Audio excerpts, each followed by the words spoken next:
अक्सर चीजें हमें वैसी नहीं दिखती हैं जैसी वो हैं, बल्कि वैसी दिखती हैं जैसे हम हैं। ये एक ऐसे बुद्धिमान व्यक्ति की कहानी है जो अपने गांव के बाहर बैठा हुआ था।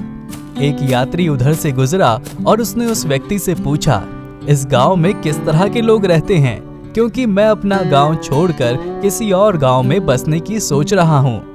तब उस बुद्धिमान व्यक्ति ने पूछा, तुम जिस गांव को छोड़ना चाहते हो उस गांव में कैसे लोग रहते हैं? उस आदमी ने कहा, वे स्वार्थी, निर्दयी और रूखे हैं। बुद्धिमान व्यक्ति ने जवाब दिया, इस गांव में भी ऐसे ही लोग रहते हैं।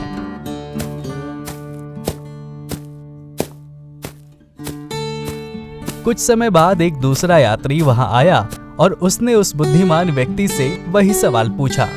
बुद्धिमान व्यक्ति ने उससे भी पूछा, तुम जिस गांव को छोड़ना चाहते हो उस गांव में कैसे लोग रहते हैं?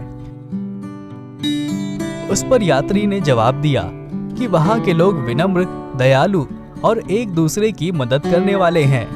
तब बुद्धिमान व्यक्ति ने कहा, इस गांव में भी तुम्हें ऐसे ही लोग मिलेंगे। आमतौर पर हम दुनिया को उस तरह नहीं देखते जैसी वो दिखती है, बल्कि जैसे हम खुद हैं वैसे देखते हैं। इस कहानी से शिक्षा मिलती है कि ज्यादातर मामलों में दूसरे लोगों का व्यवहार हमारे ही व्यवहार का आईना होता है।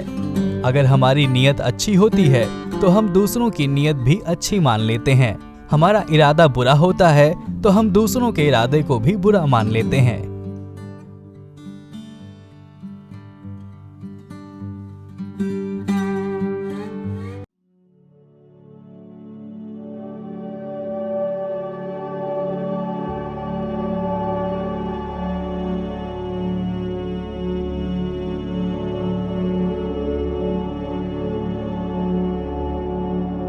किसी गांव में एक संत आए। उनकी ख्याति सुनकर गांव का एक वृद्ध किसान उनसे मिलने पहुंचा। उसने अपने कुछ कष्ट बताए और मुक्ति की राह पूछी। संत बोले, तुम वृद्ध हो गए हो, चलो मैं तुम्हें अपने साथ भक्ति के मार्ग पर लिए चलता हूँ। ऐसा करने से तुम कष्टों से पूरी तरह मुक्त हो जाओगे। लेकिन किसान को अपने परिवार से मोह था।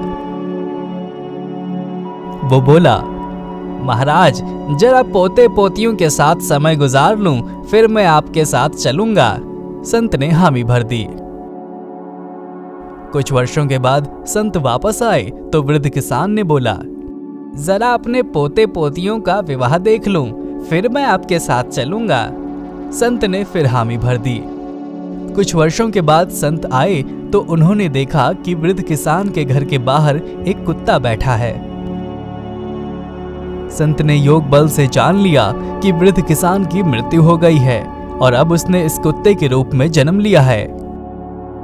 मृत्यु तक रिश्तों के मोह में पड़े रहने से उसे कुत्ते का जन्म मिला है।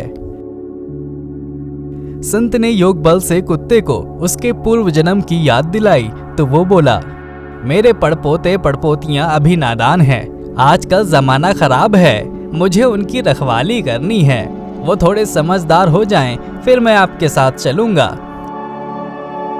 संत हंसकर बोले, अब नहीं आऊंगा क्योंकि तुम फिर कोई बहाना खोज लोगे।